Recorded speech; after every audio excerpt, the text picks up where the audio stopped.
Hello and welcome to another episode of The Loadout. Actually, we're going to change our name to Best of Three because now we're going to break up the show into three segments. Round one, where we'll talk about news. Round two, where we'll have a player interview or notable newsworthy interview, just like today. And round three, where we do our famous replay analysis. Joining me as always is, wait, who the heck is this guy? Where have you been, man? RadicalRay Chun is back from Korea and joining us here on set. Welcome back, buddy. Thank you. And of course, Mike, Danke, Schiller. What's up, guys? Either one of you, by all means, jump right in. I mean, I'm happy to be back. Had to travel time a little bit, but... Well, we're happy to have you back. I understand you're still a little jet lagged, but let's get right into it. So on round one, as I mentioned, we talk about some news. The biggest tournament over the weekend was the ArcRevolution Cup.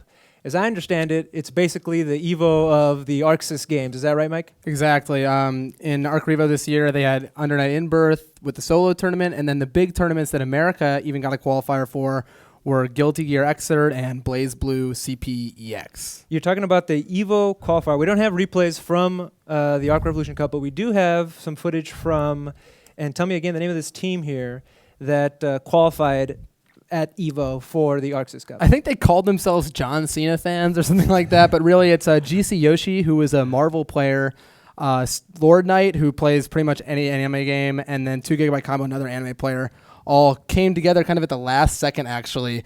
And this was a total upset that they ended up winning the Evo qualifier. And they actually did really well over in Japan. So good ups to them. Fast forward to the ArcRevolution Cup. Tell me about how the American contingent did, because as I understand, there was 2 teams of American playing 2 different games? Yeah, we had 1 Guilty Gear team and 1 Blaze Blue team. The Guilty Gear team, I believe, made it to the 3rd round, which is pretty uncommon for Americans at these Japanese invitationals. Before we had SBO, now we have ArcRevo instead of SBO. And yeah, they went pretty far. The Blaze Blue team, unfortunately, went out in the 1st round to an OCV, but that's a really tough competition.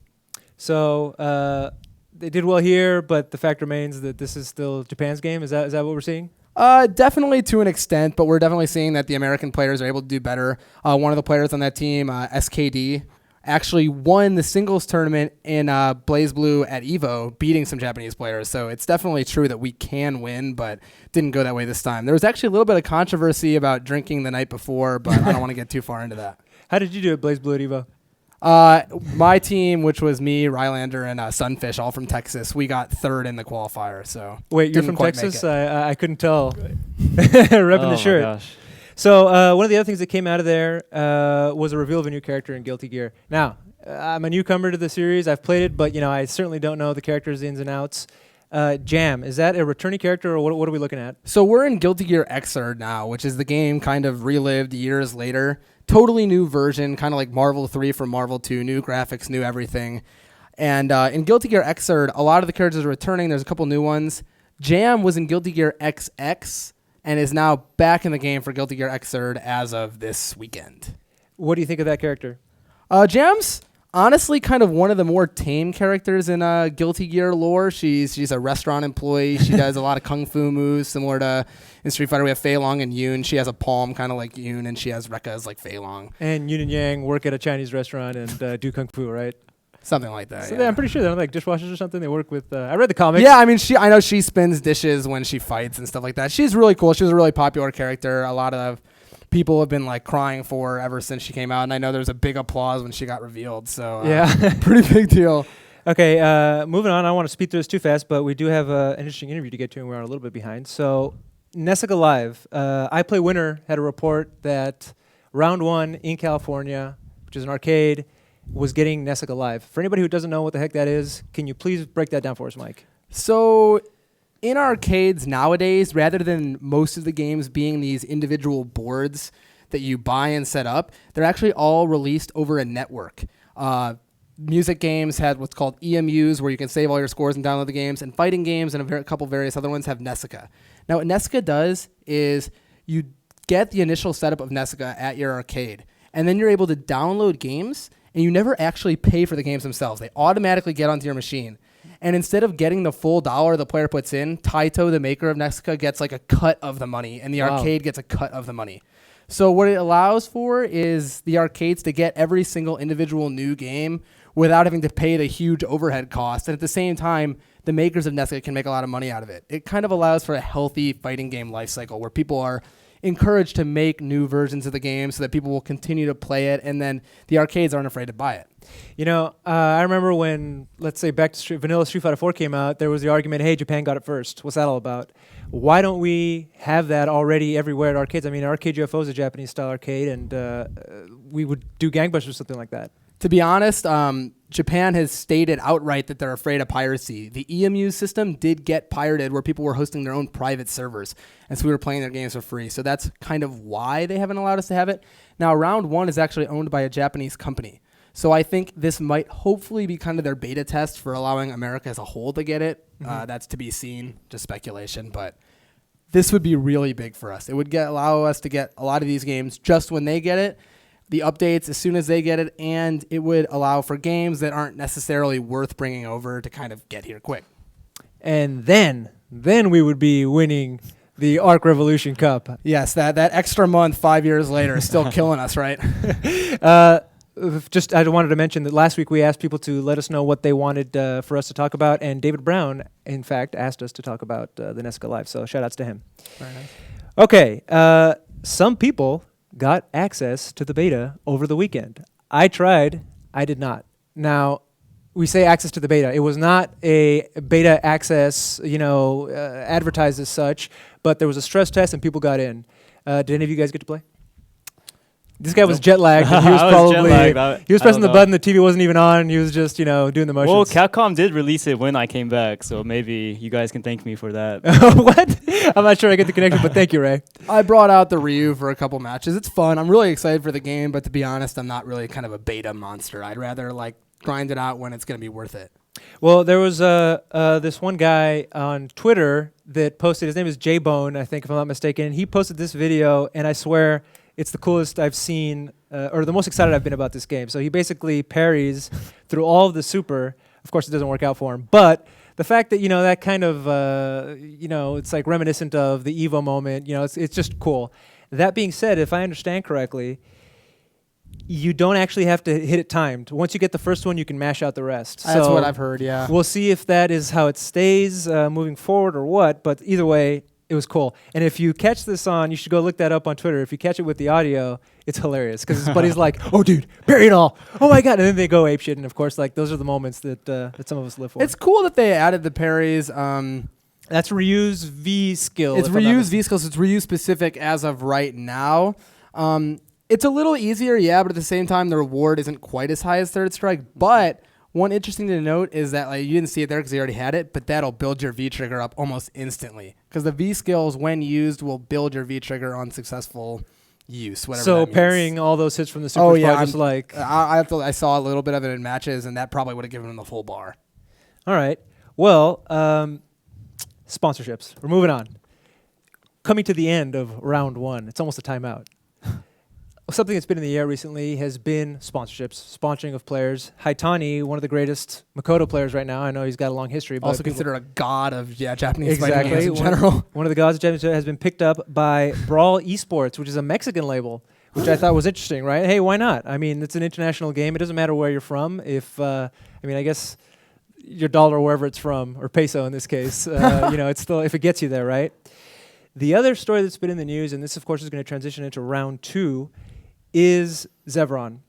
Prior to Evo, Zeveron, a brand, a team, a label that had been known for sponsoring a pretty popular and pretty successful Heroes of the Storm team,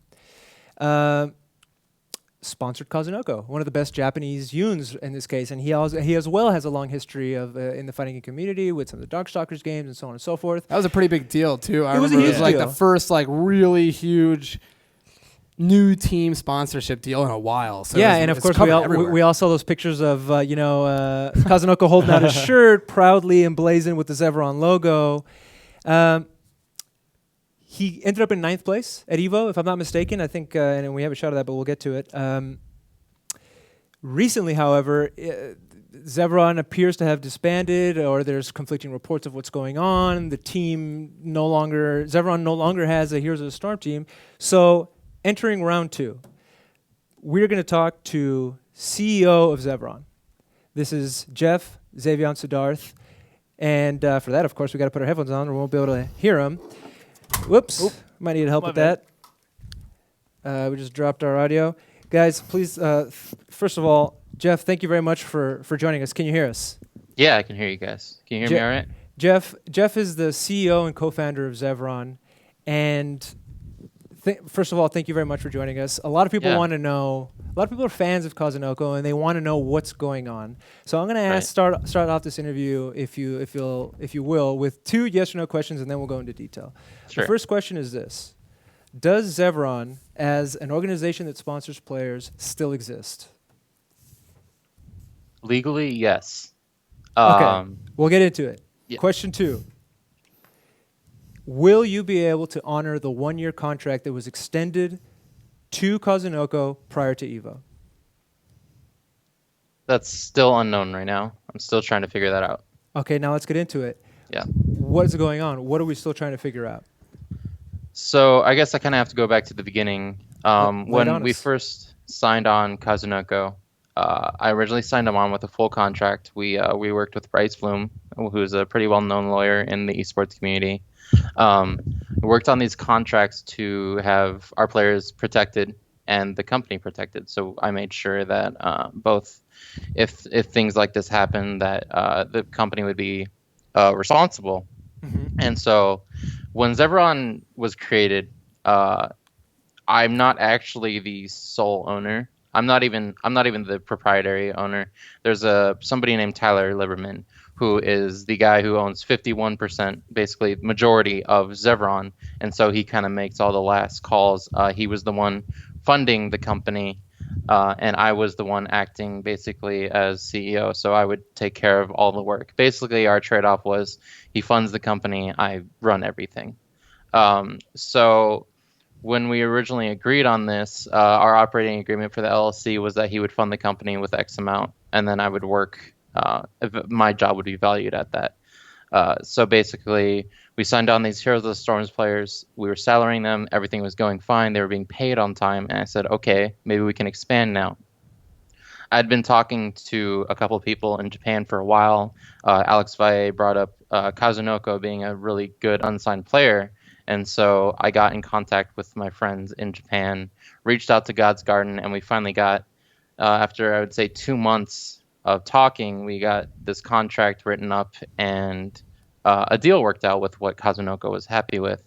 And then Evo was coming up as well, so it was just perfect timing for both of us. And so when we signed this contract, I made sure, like, okay, if anything happens, he has an amount that he needs to be paid if my business partner decides to flop. And so after everything happened, I drove out to Vegas to see Kazunoko. I stayed with some friends. We were supposed to be taking care of everything, and then I get back, and some things start happening where I'm not getting told the truth a lot by Tyler. Tyler starts telling me quite a few lies. I find out about him later. And so I just start seeing things kind of going on. Somebody who was working with us, he wrote them a phony check. Their check bounced. And I started just go, okay, what's going on? Like, I need a plan B just in case you decide to just bail. And so I told him, if there's an issue, I'm going to give you back the money of what you've invested already, which isn't the actual amount that he was supposed to be investing. He was supposed to invest a large sum of money that never came. So he was just kind of going month to month paying the bills. So I said, look, I'll just pay you back what you've paid, and I'll take full proprietary ownership, and I'll just move on by myself with Alpha Draft. And so he said, okay, that's fine, because he was really showing like a disinterest of being a part of the team anymore. And so one day comes where he says, hey, is there any way we can avoid having to pay out players if we kick them? And I was kind of like, well, why would you want to do that? Like, we haven't even talked about kicking players or anything. And he says, well, I want to try to avoid the minimum, which basically our contract states if we kick a player, we pay them for that month, and then we pay them on top of that a fee that we pay so that they're not just like screwed over. Severance or something Yeah, like exactly, sort of. Yeah, so a minimum basically. And so they are taken care of, and they're not just like screwed over. And he said, well, can we get around that at all? And I said, no, that's kind of why I put it in the contract, so that Now, they wouldn't Jeff, get screwed. I don't want to interrupt you, but for the Yeah. record, these are some serious allegations, so Right. we're going to have to do our due diligence and talk to him. Obviously, Yeah. he's not on the show tonight, and we're not going to get him during the show. So, what I want you to finish your thought, but there have been a lot of articles that have come out. The Score Esports has put out an article. Red Bull Esports has put out an Yep. article, and so has Shoryuken.com. Yeah. And they make some. They paint a different story. Right. So the idea is that we need to get to the truth of this. Right. One of the things that comes up in those articles is that you took it upon yourself to reach out to Kazunoko and did not consult your co-owner, and that he was not involved in that process whatsoever. So what can you tell us about that? So when I reached out to Kazunoko, I have logs of everything I can show. Okay. Plenty. That he knew Kazunoko was signed on and everything. I mean, so I think it more paints a picture of how involved he was if he doesn't understand what the contract was. If you're a chairman of your own company and you don't understand what's going on with your company, you're doing something wrong. So I mean, Kazunoko had been on for an entire month. He was like you could see on his Skype that it said Kazunoko signed on. He wrote the article on our website for Kazunoko being signed on. So I mean, it's kind of hard to say that you didn't know somebody was being signed on when you wrote an article about it. And so the details of the contract were exactly the same as our contracts with Heroes of the Storm players.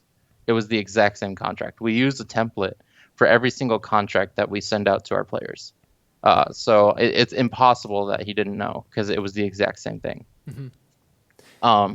So basically, I started to have more conversations. It got to August 7th, I believe, when Not too long ago, right? Yeah, right. So our Heroes of the Storm players hadn't been paid at all. We were waiting for Kazunoko because apparently he had to set up a PayPal or something like that. We'd been waiting for him and God's Garden to figure out a way for us to pay them through PayPal. So they were setting all of that up. And Heroes of the Storm team reaches out. They're like, hey, we haven't heard from Tyler in almost 2 weeks. We haven't been paid. We don't know what's going on. And so I reached out to Tyler. I'm like, hey, they're wondering what's going on. He said, oh, they'll be paid tomorrow at 3 p.m. I said, great. So I told the team, and they're like, that's awesome. I said, we won't take Kings of the Storm. It just happened. So I said, we won't take any percentage of the King of the Storm's win because we're late. So you can keep all the money for that.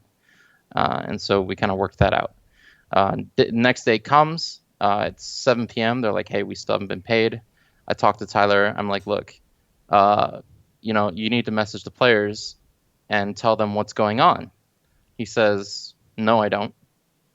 And, I'm like, they're your players. You got to talk to them. You tell them, you said you'd pay them yesterday. And, this is kind of the essence of Tyler. He says, I don't remember ever saying that. And I was like, okay, I have Skype logs. I can send you if you'd like. And he goes, doesn't sound like me. And so I'm just like, okay, dude, I will send you Skype logs right now of what you said, like telling me that you would pay them tomorrow at 3 p.m. so that I would tell them because you don't want to talk to them. He said, oh, I know I did. And then just ended the conversation. Like that was literally how I've been dealing with him for the past 2 weeks prior to all of this. So I said, look, if there's an issue, I'm going to pay you back. I can tell you don't want to be a part of this anymore. That's him telling you that? I said I would pay you back what you put into this. Okay. And then you can just I'll pay you back what you've put into this already. You can go free because he felt that the image was damaged or the brand image was damaged by a Facebook post from Anime California from a long time ago that ended up on Kappa and everything. I said that's fine if you feel like you can't work with me anymore. I understand. Go ahead. We'll work out a deal where I can just give you back what you paid. Just pay the players right now, and I'll take care of it by the end of the month. He said, that's great. That's awesome. I was going to work with Alpha Draft and everything. We were going to work it out. And then the next day, I get a message that says, I dissolved the company. Out of the blue, hadn't talked to him all day. Our last conversation was great. And he says, I dissolved the company. I said, you still gonna pay the players at least? And he says, no, I'm no longer liable. I've dissolved the company, so I'm no longer liable to pay any of the players. So I said, why? Like, what's going on? And he kind of just blew me off, and then took the Twitter, took the website. I said, I'll move on without you. That's fine. And then he takes those down, and then he announces himself that he left Zeveron. He doesn't mention anything about dissolving it. He just said, I left Zeveron on Twitter, and then just tried to be done with it. And then so I contacted the Secretary of State, and the company was never actually dissolved. There was no filing for it. And then I looked at our operating agreement, and basically our operating agreement stated you cannot dissolve the company without all members of the LLC signing off on it. And so, I've checked about every day, and the company has never been dissolved. And so that's why I say legally the company is still there. As far as contracts being withheld, that's not my part that I can hold up right now. But Jeff, it looks like everybody left the party, and you're Right. still there, holding on to this, thought of a corporation or a team or a brand. Right. My question to you is, I mean, you went into business with this guy. Of course, we're going to have to hear his side at some point. Is this a case of people getting in over their heads? And if so, what does that say about you going into business with him? I can't even say that it wasn't a mistake for me. It definitely was a mistake for me to go into business with him. I think he was really in over his head. He got really scared about what was happening. He wasn't sure about the company anymore, and he didn't want to be losing money every month for no reason. So he felt like the best way to do it was just to kind of just run. And so, yeah, I think it was a mistake obviously for me to go into business with the guy. And, it's something I've learned twice now from bad business partners. And, trying to hold on to it, I'm trying to evaluate if it's worth holding on to. And I stated the only way I would ever keep the brand name is if Kazunoko stayed with us. And so Kazunoko really liked working with me and the brand, and we had a really good relationship together. And so what we worked out was like, if I'm going to do my best to work with a potential sponsor on paying him what he's owed from the contract, and see if we can just create a steady relationship for that, and then go from there. Then I would keep him on with a new LLC and just 100% under me without Tyler involved, which was the plan from the beginning, was to get Tyler. Me and Tyler both talked about getting him out so that he just originally funded it, and then once this became profitable, he would be bought out. So that was the original plan. It just kind of got bumped up, and then it just didn't happen at a very good time. And so Kazunoko also has a plan B. We've kind of worked, or Kazunoko's kind of already planned out something just in case it doesn't happen. So I know he's taken care of regardless if it happens or not. And I'm totally fine with the plan if he does go with that. So I know he isn't like in a way screwed over from all of this. I know he's taken care of just in case. Well, that's good to hear. I noticed the Alpha Draft and the Twitch logos on your sweatshirt. Were there any other companies that have played a part in investing into this, that have talked with you, and what is your response to them? We've talked to a couple different companies. I would say Alpha Draft is our biggest proprietor. They basically got us off the ground. They helped us out tremendously. And so they're the ones who I'd probably work with if I did end up continuing with it, is working with Alpha Draft again, because they've been just amazing help the entire time. Twitch, obviously, they got us our partnerships, so we were able to offer our partnerships to our players and stuff, and kind of help them get their streaming off. But I mean, it was taking off, and then like it just blew up at takeoff. I mean, we were taking off in popularity. We were becoming a decently well-known brand, and then this just kind of stopped any progress.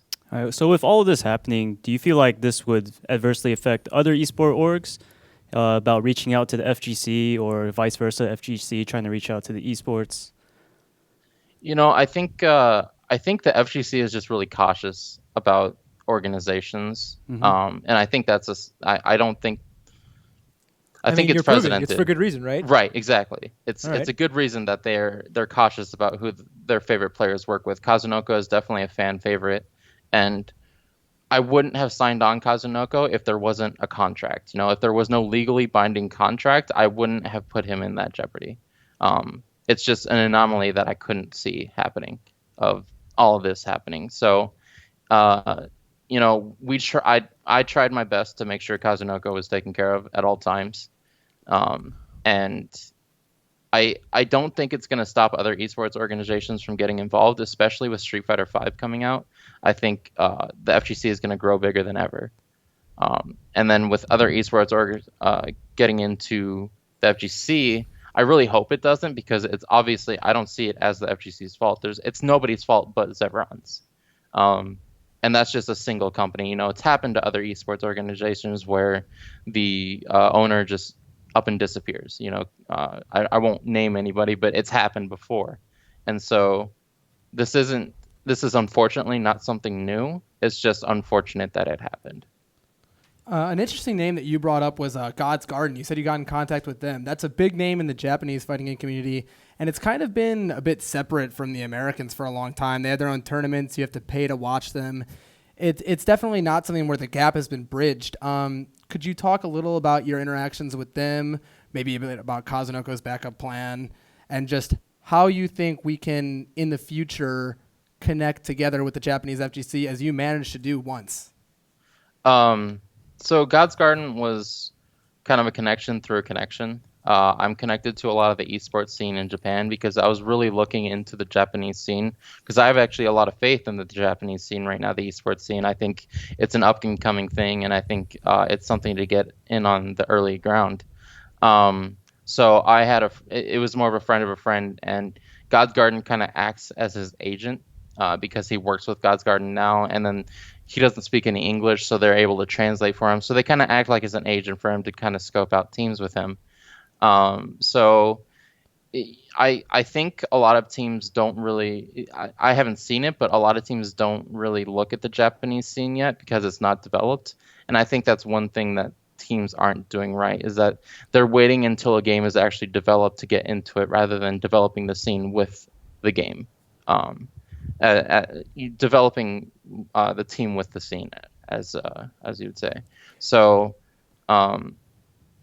getting into the Japanese scene isn't difficult. It's just about kind of reaching out to them. I know they want to work with people. I know a lot of Japanese players and teams want to work with the American scene. It's just really hard for them to get in contact with them because they don't know who to go to. So I hope people do start getting into that scene.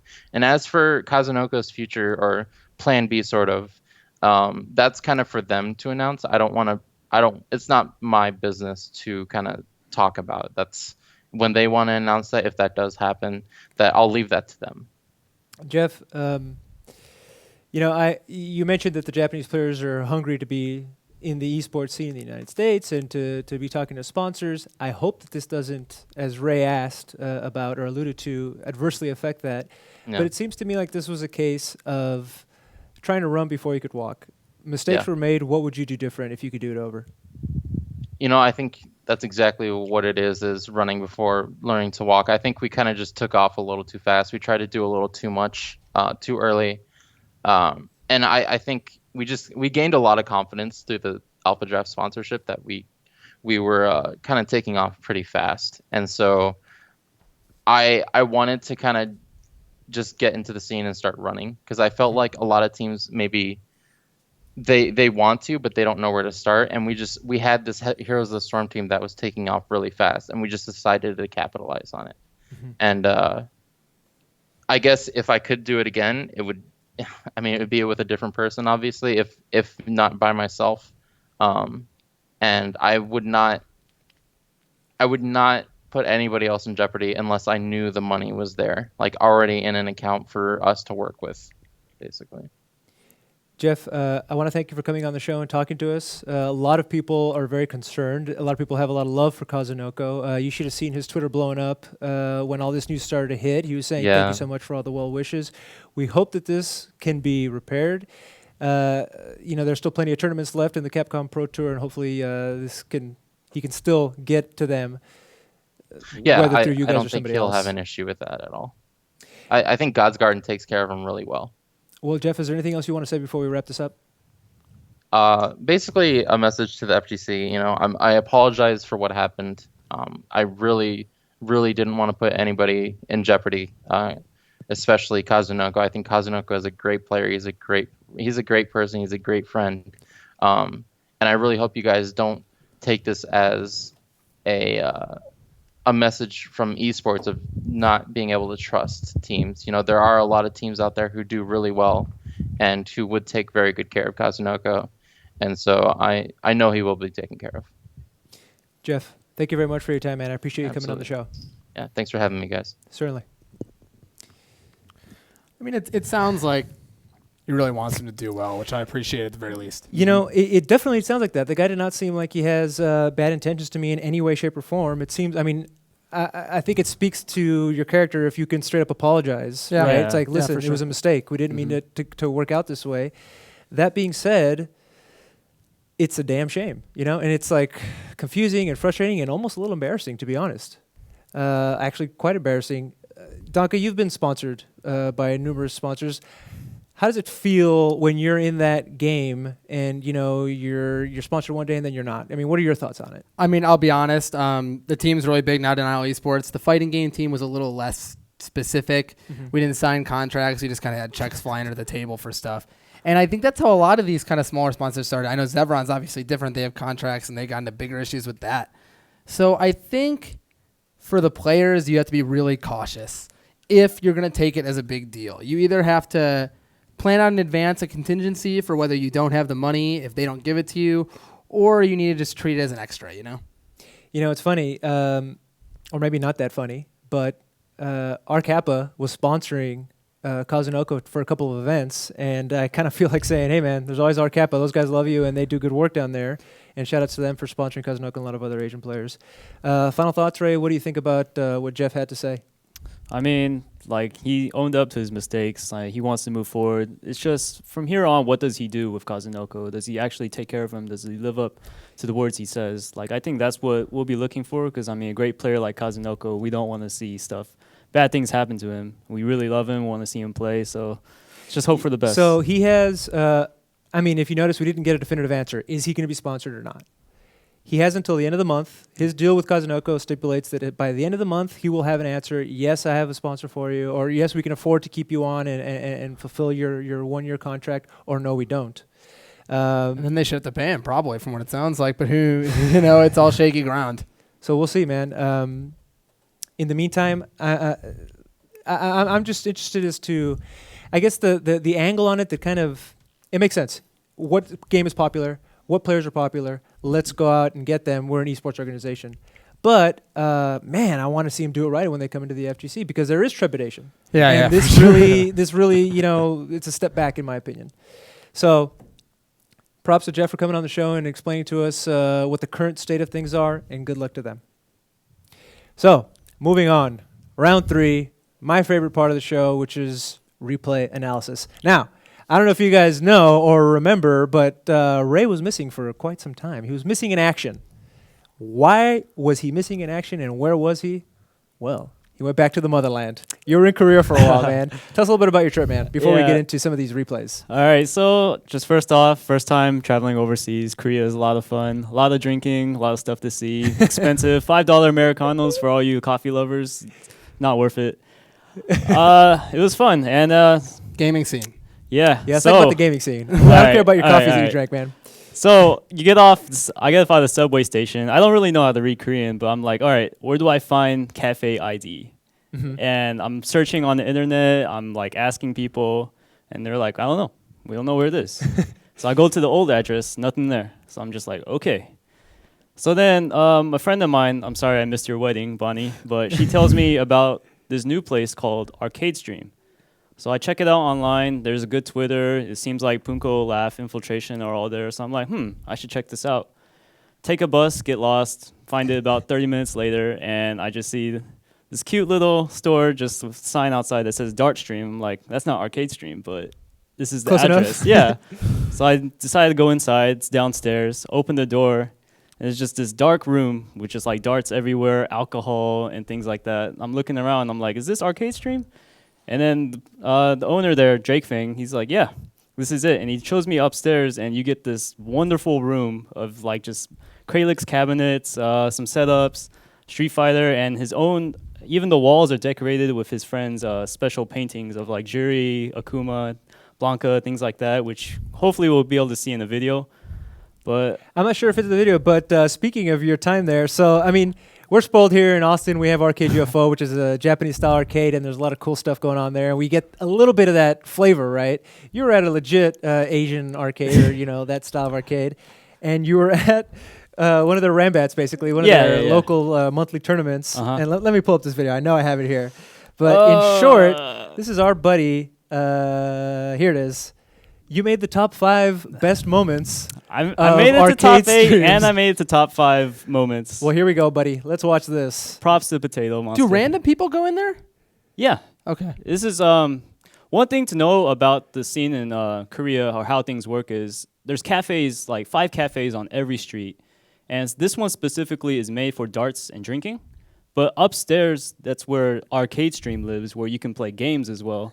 So they have this monthly that goes on just once a month. I noticed you're not mentioning that you're getting blown up. I'm trying not to talk about it because this is embarrassing, where I have the best jab in the game and I'm just getting reset. But I mean, this place was awesome. Go upstairs and then talk to them a little bit. And there's about 30 people there as well. Like, it's a growing scene. And there I got to meet a lot of people and talk more about what the scene in Korea is like and how it's trying to grow. And, more importantly, what kind of like environment do Punko, Laugh, Infiltration, these Korean players that we have nothing on, or see nothing, hear nothing, what are they doing? How are they playing? That's one of my favorite parts about the story. I mean, we have Rambats at Arcade UFO. I don't always make it down to them, but I mean, you help run them, and you get your group of friends, and everybody's trying to get better. And there's always that one guy, in this case, Magneto 1080p, who always takes the Rambats. But can you imagine having Laugh, Infiltration, and Punko be in your scene, and you get to play with them on a regular basis? Well, that's what happened, and that's what you got to experience. And the replays that we're going to watch are from that stream, where, I loved this. Infiltration used T-Hawk through the entire thing until grand finals. Yep. So I'll talk a little about T-Hawk. Yeah, let's go into that first match. So the first match is we have Infiltration playing T-Hawk versus a Ryu player. T-Hawk versus Ryu, kind of a grappling matchup, obviously. For sure. T-Hawk has an anti-fireball tool in his jumping Condor dive and his EX Condor Spiral, which goes through fireballs. And then, of course, Ryu has the ability to zone out T-Hawk with his DP and his fireball. So what you're going to see here is T-Hawk utilize Condor dive to beat a fireball and then stop Ryu from throwing them entirely, and then walk in, dash in, Condor Spire in, and utilize the freedom he's gained from scaring him away from the fireball to get in. And then once he gets in, obviously, command grab characters have a command grab to beat pokes. T-Hawk has amazingly long pokes to beat other pokes, and he does huge damage off of his mix-up. So by utilizing his anti-fireball tools, he opens up the ability to do everything At the top of this replay right here, we're about to see, he jumps up and he takes out, look, here he comes in a little bit. But the point being that the Condor Spire, the dive, of course, works against a fireball. The EX dive as well goes through fireballs. The EX Spire goes through fireballs.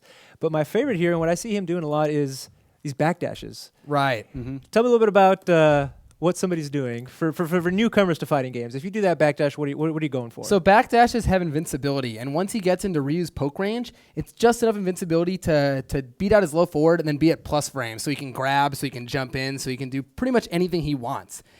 That is fairly safe. The Ryu player is going to have to make a read on a sweep, which versus T-Hawk isn't going to get him that much overall. And then the backdash can also just be used as space. There's a range where T-Hawk can neutral jump to beat a fireball, but not get punished even if he doesn't throw it. Mm-hmm. How'd you feel about this costume selection that Infiltration went with? I'm going to be honest. I'm losing the ability to tell what character is which in Street Fighter 4. Half of them are dogs now or like in summer outfits. So I never really know. I thought that was Hakan at first, but yeah. I guess some people like it, right? Yeah, it's not my favorite T-Hawk costume. It's funny, at Arcade Stream, they were calling him T. Blanca. T Blanca? Yeah. Well, if it would be green, that would make a little more sense. But yeah, I see it. It's not even like he's a hawk. He's like some weird griffin type something or other. Yeah. Anyway, moving on. Compadre, you have 2 clips that we're going to go through. Yeah. Which one are we going to first? All right, so the next one we're going to show infiltration using another character named DiCapre, which we've all seen and heard before. And this there one he he's is. playing against Puko's brand new El Forte, showing them off a little bit. And the main thing we want to talk about here is infiltration using all of her tools and everything to push El Forte into the corner and then just like not let him jump. And then a little bit of gimmick stuff right there with the cross up and then just, finishing it out. Another thing about infiltration as a player is that all these character choices he picks are all mobile characters. Infiltration is a guy that likes to move around a lot. He'll neutral jump a lot, keep the space, and then all of a sudden he'll walk in. A thing that makes him a really good player is he's always changing his playstyle and always utilizing different options at different times. Mm-hmm. Like we saw with the previous match, he'll jump and then show that, he's not afraid to condor dive. And then he'll see that, okay, well, he adapted to that, so let me change it up real quick and start doing condor spires. And here we see him like poking with the medium kick to hands and then doing a lot of the jumps or her teleports and things like that. So infiltration as a player not only is utilizing his character in different ways on the spot, but like utilizing or changing his playstyle up constantly, which is why he's such a good player. And it's even hard for Punko with a character like El Forte that's running around. You can make him stand still like that and force him to block. Mm-hmm. Yeah, totally. And one thing I want to mention is just like knowledge of matchups and knowledge of punishes means so much. You see, all this starts off of punishing EX Quesadilla Bomb. And a lot of people don't always punish things like that. They don't punish that. They don't punish Blanca Balls. When you know everything that the opponent can't do and can stop them from doing it, opportunities open themselves up. It's not all about the neutral game. Huh. Interesting. So, I mean, that sounds like a lot of lab work. Yeah, for Oh, sure. yeah. And with him, it's like a lot of lab work with like 15 different characters. So it's real impressive. All right. This next match, if I'm not mistaken, is a clip from Punko versus Laugh. Yep. So we're going to go into it. What, who's who, and what are we looking at? All right, so Punko will be playing his Stellar Seth and then Laugh switching from the bread and butter Ryu to steak and potatoes evil Ryu. But first off, we're going to go with Punko. Great reactions, just reacts to his back teleport and Ultra Ones. And here, it's pretty funny because Punko is always pressing buttons. Like, if I got the chance to sit next to him play. He puts 2 buttons on silent or no function and is just mashing everything. Like, I don't know why. Just constantly mashing. Sits on his foot, like, has a little bit of the twitch, just mashing buttons. And this one, you could tell every time he was like motioning the Ultra just to make sure, getting DP ready or Ultra just ready to do something with a character like Seth that's so explosive. And it fits him really well. That's why he likes to play El Forte, because these are characters that require a lot of dexterity. But here also we can't afford to discredit that he has his setups as well. Knowing that Laugh doesn't have many options after he does his double jump, that right there is a fake cross up. So where Laugh, if he blocks it, well, he's gonna try to block it because he thinks it's a cross up, but then he goes low for the kill, and that's probably the safest thing you can do against Evil Ryu. He doesn't have 2 bars yet for the focus dash cancel, so he doesn't really worry too much about Shoryuken, even though it'll probably kill. But we see here it pays off, and That's called what I call it. Also, by the way, that's like an early fake safe jump. Yeah. Where though it wouldn't actually hit, the normal won't meaty. He knows that it may or may not bait the normally not safe jumpable 3-frame DP. So by doing it a frame early, the DP can't possibly hit him because he's not in the air. So it's not a real safe jump, but it kind of affords the same mix-up if they're not ready for it. It looks like when he does that cross-up, or the fake cross-up as you're calling it, it baits a backdash. Not that he baited the backdash, but Laugh backdashes, and you see him do the backdash, but Infiltration's already on this side. And it's happened to me when I play sometimes, where I do the backdash, but you're already on their side of me. Why the hell am I still going this way? Why not going that way? But what I wanted to ask you about, that was just an observation, but what I want to ask you about is, when it comes to putting in those extra motions, hitting those extra buttons, how much of that is mind game? How much of it is actually buffering? Or how much of it is it all the above? It's all the above. You have to plan that on the go, on the spot. You have, Infiltration does, you have to do it right at the moment. You only get, 99 seconds, 2 games to beat these people. You have to make the decisions on the spot. Things aren't going to go your way, as we find out today. But, you gotta do what you got to do to win. And the thing about Punko is he's not afraid to make these big decisions that will pay off. You've seen him perfect Daigo. We've seen him perfect a lot of other top players.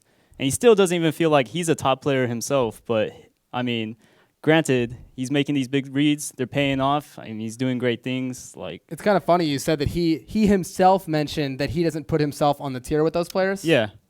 Yeah, Yeah. and there was an interview. I mean, these guys at Arcade Stream, there's a YouTube channel, Core Gaming, is that right? Korea Gaming, yeah. These guys are putting out some of the best FGC content I have seen in a long time. Shot well, lit well, produced well. You know me, I used to shoot and edit a lot of video. I love what they're doing. I think it's a great way to quote unquote export the culture, right? Oh, yeah. It's like, here, look at what we're doing. And in that interview, Punko says, no, I'm not as good as these guys. Speaking of Gerald, the guy that shoots that, we're trying to get him on the show to come and talk to us about just that. Unfortunately, 5:30 Texas time is like 7:30, 7 a.m. for them. So we're trying to figure out how we're going to get that going, but hopefully we'll have him on to talk about the Korean scene in general, and you guys can reminisce about that delicious cake you ate. For Yeah, Punko's I mean, birthday. there's so much that happened there. The community there is great, and Gerald's really capitalizing on trying to expand that scene. And that's what I really like about Street Fighter is, like, you know, everywhere around the world, or the FGC in general, you have your own scenes, and then you want to make them grow because you want to expand out. You want to play more people. You want to learn new things. And I think this is a great step for like a scene that's definitely not very talked about. I mean, but Infiltration's one Evo. People want to know about him, but no one really can translate for him or really knows where he is in Korea and things like that. So this is the perfect opportunity. I think they're capitalizing on that a lot, and hopefully we can get him here so we can talk about some of the funny things about Infiltration you guys might not know about. And Yeah, he's a real popular streamer at this point. oh yeah, I mean, he says a lot of bad words, has like a lot of Korean humor. That's what makes you popular, kids. Yeah. If Yeah. you're streaming, make sure you say bad words. I mean, after he wins a monthly, we see him downstairs drinking with two random Korean girls that came in. It's just you're putting his like, business in the streets. Oh, All right, man. man. If you- that's I'm just saying, like, The extra buttons thing is interesting to me because it so depends on the community. It so depends on whether you had an arcade near you and what game you play. People always say KOF players always mash extra buttons. Street Fighter players maybe not as much just because there's not as much going on, so it's obvious. But then, I mean, I always mash the DP to make them think I'm going to do a dash-up throw. It's fake tricks that depend on where you grew up, where you played fighting games, and what game you're playing. And yeah, sometimes you're just buffering. Obviously, like if you have the motion ready and then you just press 3-punch, you'll get the ultra. So I think when you watch the top level players, it's obviously a mixture of both, as we said, and it's a lot of an advanced technique. When you're already buffering the motions, you're going to get everything out faster. So it works out well. It was a big deal at Evo a couple of years ago with the Koreans for KOF. I remember they were putting a shirt in between them so that the other people couldn't see their button presses. Reynolds still won. So. Yeah. I mean, that's cool. And what's exciting is in this modern day of Twitch streams and other avenues of seeing what other people are up to, everybody gets to see that, everybody gets a taste of it. And I'm not going to say that it homogenizes it, but at least you get to see what else is out there. Totally. Ray, glad you're back, buddy. I don't know, it feels good to be back in America. Yeah, I What can I mean, say? how patriotic, right? You got a Texas shirt over here. Guys, again, thank you very much. You guys have been watching Best of 3, and that is the end of round 3. And if you like what you see, just like David Brown did, he gave us a suggestion on what to talk about, and we brought it up. Definitely watch this video later on YouTube when we upload it, which should be up tomorrow, and leave your comments there. And again, for Best of 3, I'm your host, Efren Salinas, RadicalRay Chun, and Mike, as my mother calls him, Duncan Schiller. Thank you for joining us, guys.